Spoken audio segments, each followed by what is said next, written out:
and welcome to another episode of Dear Jane. I'm your co-host Marcy. This, wherever he is, is your co-host Scott. This person. You Person. like you were looking for a word. This. No, I didn't know which side you were going to be on. Oh, Because you're on this side for me. So I was it's, pointing at you, but then I was like, no, maybe that's not actually point.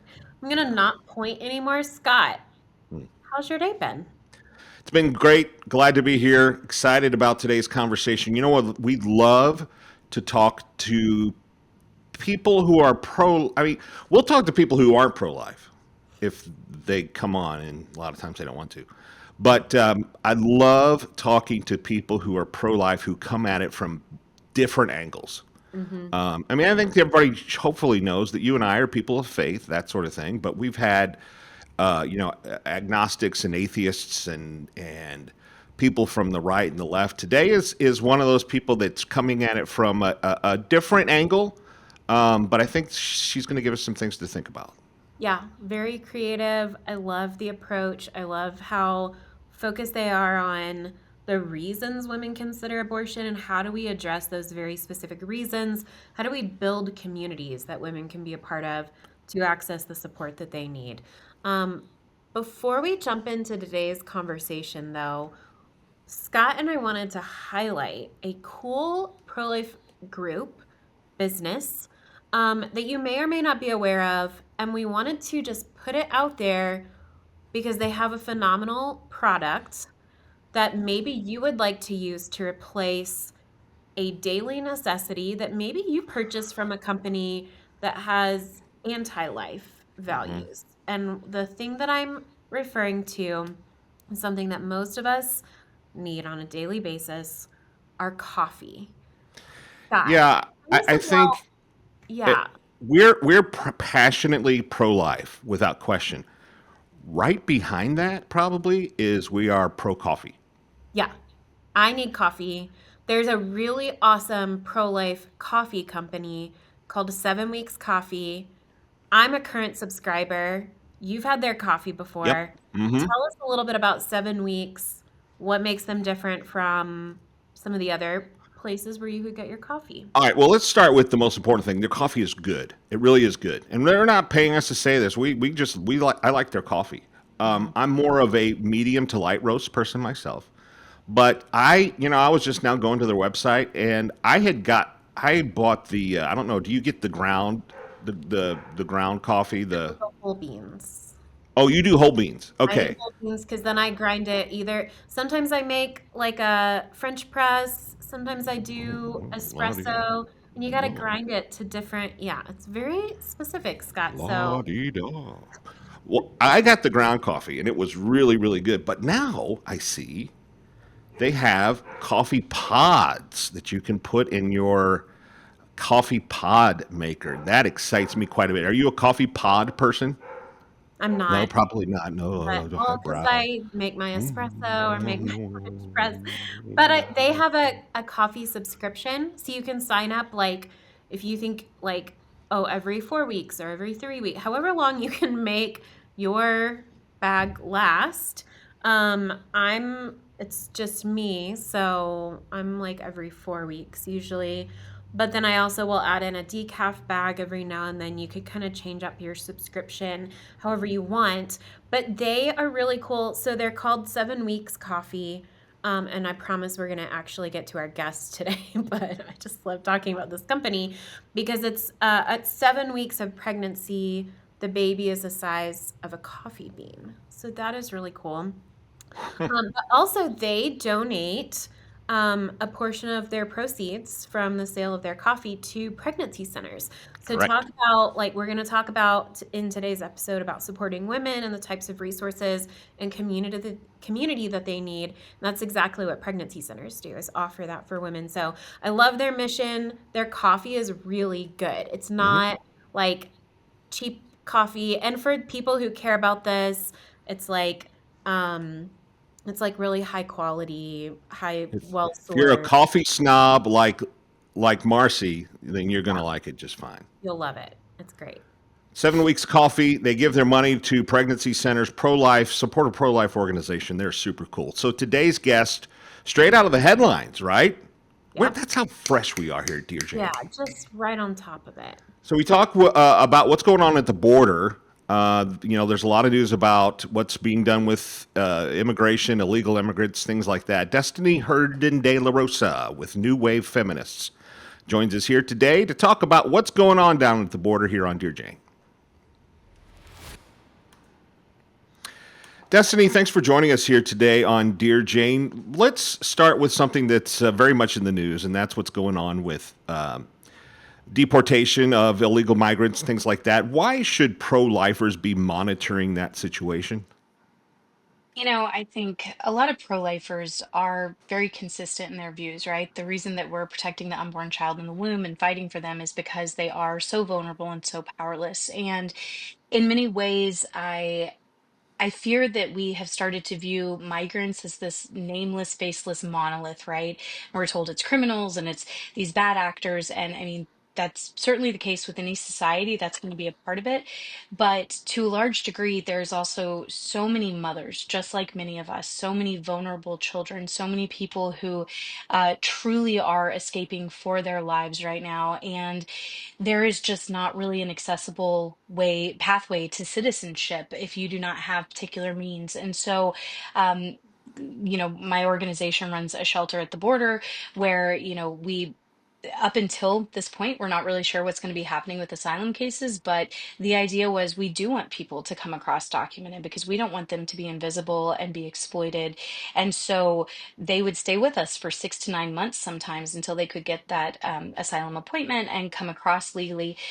And that's all kind of been shut down at the moment. And so I think that we need to care because we are mothers, fathers, children, aunts, uncles, human beings, and these are human beings. And understanding that this is not just this monolith, this, group of people who we've decided are all criminals. Like, no, they're very much like us. Many of them, are going to be brothers and sisters in Christ to a lot of believers. And so seeing that and humanizing those people, I think is one of our highest pro-life callings. I think you're right. I think it's easy for people, especially if they feel disconnected from the border, disconnected from what's happening there, to just make a lot of assumptions. And those assumptions are fueled by headlines and broad sweeping generalizations and policies. So, can you kind of paint a picture for us of like what's happening at the border, what work your organization is doing, and tell us some stories of women that you've encountered or that you've helped to kind of humanize this issue so it's not just a political talking point. Give us some insight there. Yeah, absolutely. I would love to do that. So, we have our main shelter on the Juarez side, so in Mexico. But then about 6 months after we started it, a Unitarian church actually gave us a property on the El Paso side. So now we've got two shelters on each side, which is great for continuity. So we would have, our families, mothers, and often small children, pregnant mothers, where we were able to get them prenatal care they needed and things on the Juarez side.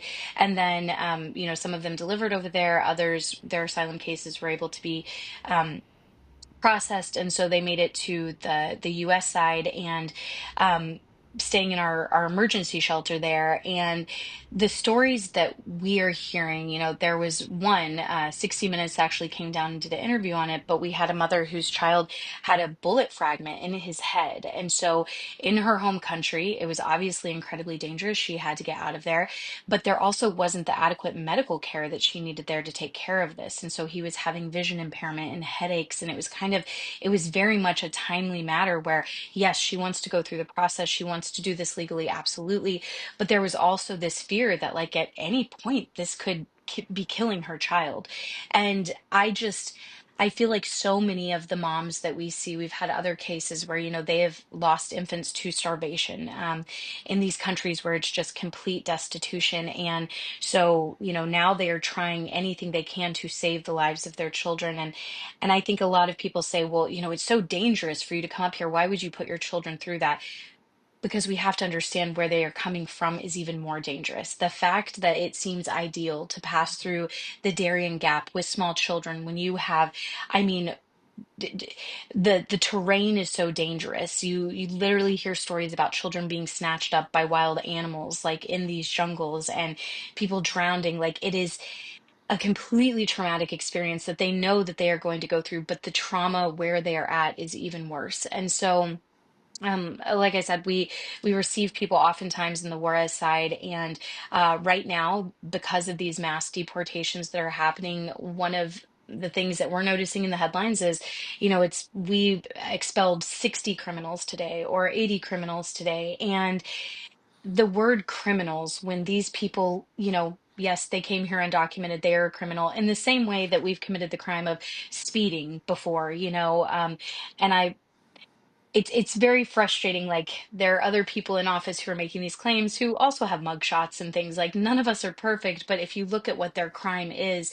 I think the headlines are making you think that we're, deporting El Chapo and his gang, and that's just not it. It's moms and dads, it's aunts and uncles, and we certainly are seeing a lot of that on the El Paso side, where we currently have women who did come through the detainment and have something called an A number. And so they are documented.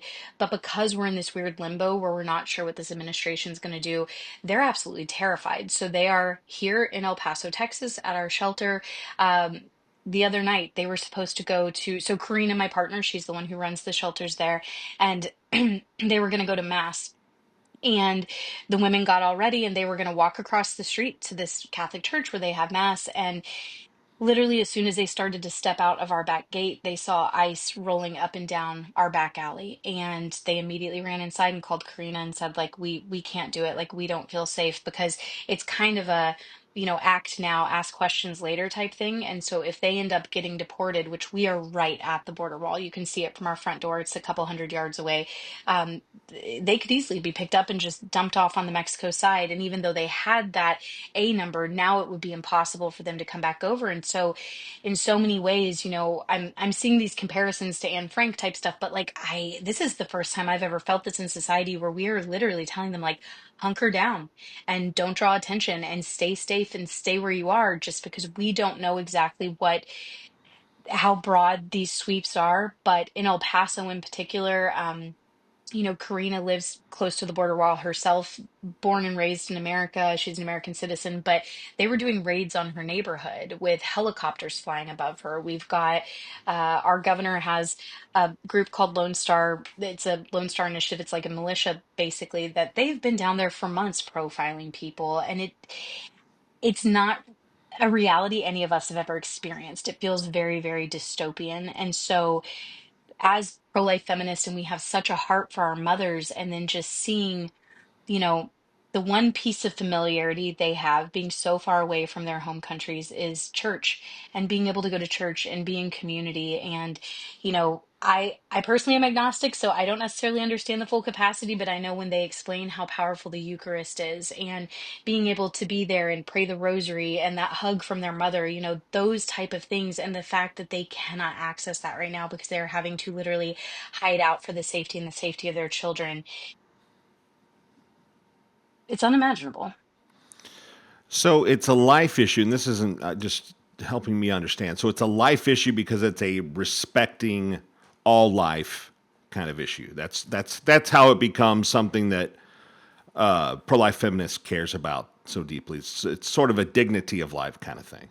Yeah, to us, it's the consistent life ethic. It's womb to tomb pro-life and caring about people. But then even just on the pro-life anti-abortion side, we're taking in pregnant women. We saw a major gap in pro-life care when it comes to pregnant migrant moms, because they certainly have abortion is very accessible down there with pharmaceuticals, and you can just, as many Americans know, you can go there to get pharmaceuticals just over the counter with no prescription. Well, the same goes for abortion inducing drugs. And so there certainly is a target on them, and they are sold this bill of goods that, even in a different time when asylum was a bit easier and there was that pathway, well, it's going to be so much easier if you're not pregnant, and so why don't you go ahead and get rid of this pregnancy? And there was just such a target on them that, we thought, hey, if the other side, if people are pro-choice, one of the choices is continuing a pregnancy. And when you are being coerced into acquiring an abortion because you feel like that's what you have to do to survive, like that's not a choice at all. And so we just found, you know, pro-life movement tends to kind of have different views on migration. The pro-choice movement, um, very pro-migrant, but also kind of peddling this lie that abortion is so necessary down there. And we don't really get into all of the legality or anything, which Chihuahua did just legalize abortion yesterday, by the way. So it is now even more accessible. There's going to be a bigger target, but it's a matter of, okay, for the people who do not want to choose abortion, do we have a safe place for them to stay? Because they do become incredibly vulnerable, especially in Juarez. It is like the one of the capitals of femicide in South America. So women especially are incredibly vulnerable there to being killed, trafficked. Torture porn is very big down there. Like there are so many horrific stories that I won't tell on this podcast, but we have written about if people, you know, want to understand more just how scared uh our mothers are even when they're just waiting out their asylum petitions over there. But we're definitely seeing that abortion gets pushed as like a necessity. It's almost kind of strange culturally down there. It's very weird to call yourself pro-life because just the extreme destitution and poverty. It's like, how dare you? That's such a privileged position to be pro-life. And so we realized it's not about calling ourselves pro-life, it's about being pro-life and acting pro-life. It's in the doing. And for us, that meant we need to provide an actual shelter for these women. We need to have relationships with physicians down there where we can get them quality prenatal care. And I think that has given us credibility and the pro-life, you know, stance credibility a bit because we're not just talking about it, we're doing something about it. Um, and it is only, like I said, I just have to sing the praises of Karina, our board member and the co-founder of all of this, because it is such an act of love in everything she does with these shelters and how she cares for these women. And she constantly talks about that maternal heart. It's just she recognizes the maternal heart in them wanting to do anything that they can to protect their children. And so she is the perfect person to be doing this work. And I'm just lucky that I get to support her and do the fundraising and talk about it and stuff.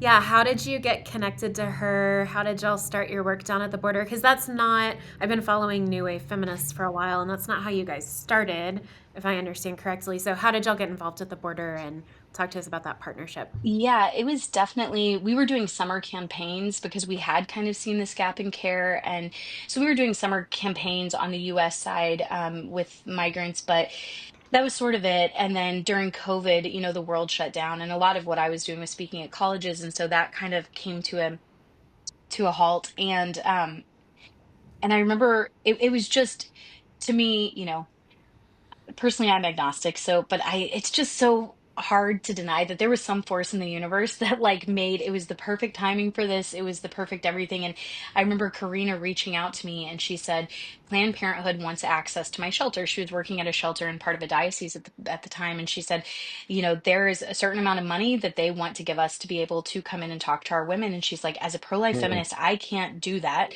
I don't feel right about it, but also we need to keep the lights on. And she's like, and I just, why are they trying to help us? Where are the pro-lifers? And I said, you know, Karina, I don't know if we can raise that much money for you, but we can try, we can see, you know, we've only ever done summer campaigns before. And within a month, we quadrupled what Planned Parenthood was going to do. And so I was like, okay, there are people who do care about this, pro-lifers who really do care about this. And so then we started working with her in that shelter, ended up closing eventually. And then we had the opportunity to start our own shelter. It was kind of a funny story, actually. We, through one of these summer campaigns, a board member had set up a PayPal link that went to one of them. And I didn't know where it was on the site, and it was a different email address. And so during COVID, people started donating their stimulus checks, which that's kind of a lot of money. And it was very amazing that people were that generous. But I wasn't seeing it reflected in our main bank account because we have one specifically for Mexico and it wasn't going there. And so finally, somebody had donated again, and I was like, okay, I'm terrified that this money's going off into the ether. Like, where is it going? So I start putting in all the email addresses to all the, different ones, and I find it, and there was $20,000 in this account, and it was all earmarked for the border. And at this time, we're just assisting other shelters, we're doing smaller stuff, and so we had this moment where it was like, well, we have to find a way to spend this money, and it's going to have to be something bigger than just handing out food and clothing and little stuff like that. And so we found this building that would have been a perfect shelter, and we asked the man if we could rent it, and he said, yeah, you could rent it for a couple months. And I was like, okay, there. Like our problem went from never having enough money to finding out a way to spend money. It was a great problem to have. And then right at the last moment, he said, actually, I don't want to rent it. I want to sell it, and it's $300,000. And that was a number that we had never seen before. And so um, I just remember being like, this is a wild idea. I'll throw it out on Facebook, and I'll see, if we could possibly raise that money. And again, this is my disclaimer that I'm agnostic, but I had a friend who went to Lourdes, France, and she had prayed at the grotto like 8 hours before that we would be able to receive funding for this shelter. And so that next morning, we had a call with some potential donors, and they basically wanted to do a matching donation of $100,000. Wow. And so I was like, okay, this is crazy. And there was some weird Our Lady of Lourdes stuff happening there. And then I called this other friend. She's very Catholic. All of her children are named after saints. I was like, you'll love this story. And I start telling her, and she goes, were you able to match the donation? And I was like, well, no, this just happened a couple hours ago. And she goes, let me go ahead and match it. And I was like, no, I don't think you understand. I didn't say 10,000. I said 100,000. And the couple that I had talked to prior to that, by the way, they had asked what our fundraising plans were. And I said, well, I mean, like memes and stuff on Instagram. So they had given us 3 years to match this goal, and I matched it in 4 hours. And so I had to call them back and apologize. And I'm like, I am so sorry I accidentally matched this goal. And they were like, no, there's a higher power at work here that's like making sure that this happens. And within the next couple months, we raised the, I New Wave Feminist was a MySpace page. And now I stand in this shelter, and there's like women feeding their children and like babies running around and laughing and playing. And I'm just like, this MySpace page is out of control. Like, how has this happened? And it's just been, I guess, willingness and walking through doors that for some reason are open for us that have shocked us. But it's every bit of it. I feel like I can see where I would have been terrified if I would have known that this was the goal and how it ends. Um, but because it was all missteps, accidentally misplacing $20,000 that then led to like accidentally trying to raise $300 that then led to accidentally raising $300,000. Like it was crazy stuff like that. Um, but it does give me some faith in a higher power that, like, okay, evidently this is supposed to exist. This Hmm. space is supposed to exist. And there's a lot of people who seem to believe in it. And I'm just so glad that I happen to be linked up with a walking, breathing saint along the border, Karina Braceda, who's actually doing all of this work. It inspires me every day. And the beauty of the sisterhood that's been created with our mothers and seeing how they care for one another. And, they've all gone through this traumatic experience together. And then, sometimes they have really hard days, especially the ones who, have just given birth and are going through postpartum, and having another mom say, hey, you lay down. I'm going to go feed your baby. I'm going to take care of things. Like, you get a shower, you get some rest. Like, I think that's where I was surprised to find the feminist part of this. Like I expected the pro-life part, but it has just been the most beautiful community and sisterhood at our shelters. And I'm so grateful that I just get to witness it. You're giving me a new way to think about it for sure. It's specifically the migrant issue. Help us personalize this even more. So, like right now, if we were to go down into one of your shelters, what would we see? Well, I mean, kind of paint the picture. And how is it different now under the new administration than it was maybe this time last year, if at all? So, right now is a very weird time. So I think it's a little different, but I will say from the first Trump administration to the Biden administration, there was not a lot of difference. And that was kind of frustrating to those of us on the ground doing the work, because I think a lot of people saw Biden get into office and they were like, oh, the border's going to be solved. Kamala went down there and did one press release interview, thing like, oh, everything must be okay there. Nothing changed. Even a lot of the policies that Stephen Miller and Trump had instituted did not change under Biden. And so it was very frustrating. And then, this administration, I'm not a Trump fan, but I thought the only silver lining is people will be paying attention to the border again. They'll actually like start seeing the human beings along the border again. So right now, I don't. I think the thing is, we used to have women who came who it was a pathway to citizenship, right? So they were waiting for asylum.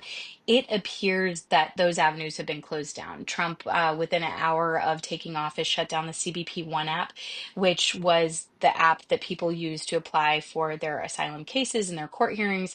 It was a piece of junk to begin with, so I'm kind of shocked that he shut it down because it was the least efficient way to, to ever get asylum, but it's gone now. And so now we're kind of not really sure if that means that they just are not going to be taking asylum cases. So how it's changing our work is that it's not necessarily so much asylum seekers as refugees sort of now, and we're still walking with them. Like, it doesn't change the work we're doing. There are still pregnant women in vulnerable positions who need medical care, but they might end up having to find other places in South and Central America, as opposed to the US right now. And so making sure that they can find a place that is safe for them and their children has become our top priority. I'm kind of interested, like broadening out a little bit, thinking about New Wave feminists. You've described yourself a few times already as agnostic. The pro life movement is broadly speaking majority probably Christian or faith based. So I'm curious, like, how you got started in the movement. Did you feel like you had to carve a space, or what has it been like for you building bridges kind of between the various different factions of the pro life movement? Yeah, we joke all the time that we're kind of in the radical middle because we're not like the lukewarm middle. We have opinions, y'all.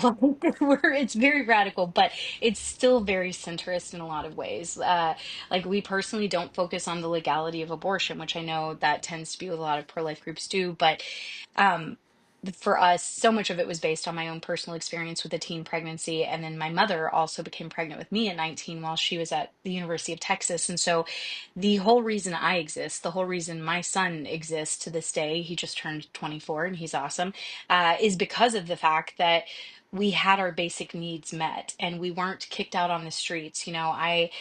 I had a bed to lay my head every night. I had food, I had healthcare, I had, these basic necessities. And so that has always been kind of where my pro-life lane is.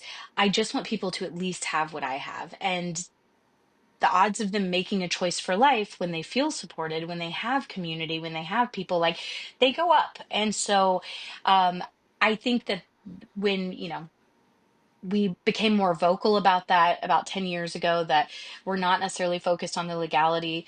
Pro-lifers didn't love that. I always joke that it seems like we're too pro-choice for pro-lifers and too pro-life for pro-choicers. And, you know, same, we're too left for the right and too right for the left, because we're in the radical middle. And we just have this, like, we want to stick to a consistent life ethic, which is a belief that human beings should be able to live free from violence for the duration of their lifetime from womb to tomb.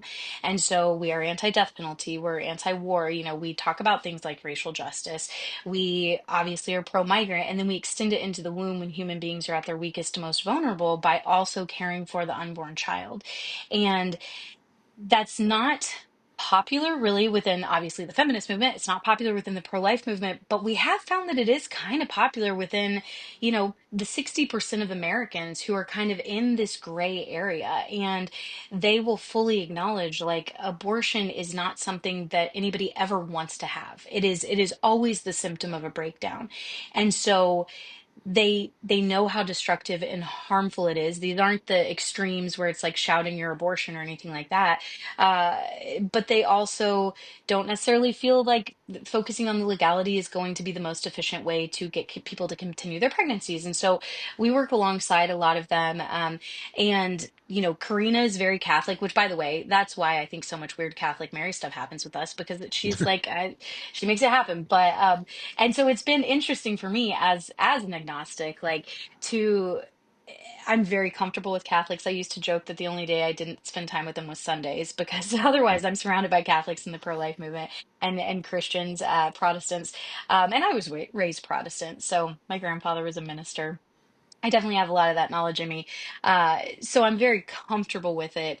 But I also can acknowledge the fact that, like, when I'm speaking at universities and a lot of young people, their arguments for life can be very biblical sometimes. And that's not necessarily this universal language. And what I always tell them is, if there is a creator, which I believe there's a creator, evidence is all around, we're here, well, there's a creator, then the thing with the least human fingerprints on it is science and biology, right? Like our very DNA, our makeup. And so you can talk about the biology behind a child growing in the womb.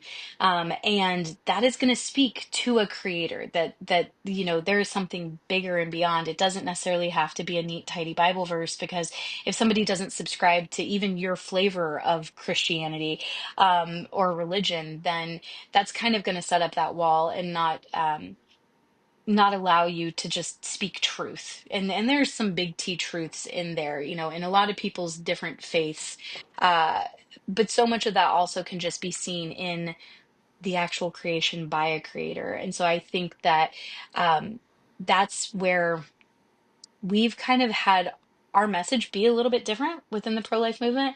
Um, but also it's not anti any religions or anything. Like, we have people who are Muslim, Buddhist, atheist. Obviously we have a lot of Catholic supporters, a lot of Christian supporters, uh, and we all just kind of find that common ground. Like, what can we work on? We all value human life as human beings. This is a human rights issue more than anything else. And so we've been able to build a pretty cool, small but mighty army on those commonalities. So we all want to make abortion unthinkable. I think that's maybe a way to put it. Is it? It seems like a lot of it comes back to poverty issues. Is it that simple? Just addressing global poverty, even. I mean, that's definitely a factor. I worry that there's something more insidious, though, going on, that is literally an attack on fertility, on womanhood, on there is just something that I'm seeing kind of evolve, even with young people going out and like, well, I want to get a vasectomy, or, I just don't want to have kids because the world's so awful that, like, why on earth would I want to bring children into it? And so this kind of attack on fertility is happening that, I mean, not to put on my tinfoil hat, but it's like you kind of see it everywhere. It's some population control stuff happening. And I think beating women down in this way, where it's like you've been told and given these messages your whole life that you are not enough. You're not pretty enough, you're not skinny enough, your teeth aren't wide enough, your hair's not shiny enough. Like, and that is from the second you start going to the grocery store with your parents and seeing, the advertisements in the magazines everywhere. Like, we're just constantly beaten down. And then, okay, well then how do I find approval? And then the next message is through sex, through being desirable, through getting somebody to want you. And so then, of course, that naturally ends up leading to unplanned pregnancies quite often. I know that's what happened to me at 16. And when you have all these messages that you are not enough, abortion becomes the merciful thing.